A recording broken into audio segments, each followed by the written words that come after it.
খুবই অবহেলায় বেড়ে ওঠা এই ফুলটা কিন্তু নয়নতারা ফুল। এই ফুলটার নাম যেমন সুন্দর, দেখতেও কিন্তু খুবই সুন্দর। আমার কাছে নয়নতারা ফুলের যতগুলো ভেরিয়েন্ট আছে তার ভিতরে এই কালারটা খুব বেশি ভালো লাগে। আর এই ফুলটার কিন্তু কোনো যত্ন করা লাগে না, মানে কোথার থেকে যে এত পরিমাণে বীজ ছড়ায় আমি জানি না। আমার মাত্র একটা নয়নতারা ফুল গাছ ছিল, সেইখান থেকে আমি দেখি যে প্রত্যেকটা টবের কর্নারে কর্নারে এই যে নয়নতারা ফুলের চারা হয়ে গেছে আর ফুল ফুটছে।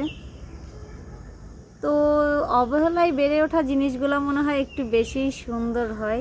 আর অন্যান্য ফুল আছে এত পরিমাণে যত্ন করি, পানি দিই, এইটা করি ওইটা করি, তাদের জন্য রিপট করি, নতুন নতুন করে পট রেডি করে দিই, তাতেও তাদের তেমন কোনো গ্রোথ নাই। কিন্তু এই যে এটা কোনো একটা টবের একটু কর্নারে একটু জায়গা পেয়ে সেইখানেই দেখো কি সুন্দরভাবে বেড়ে ওঠে।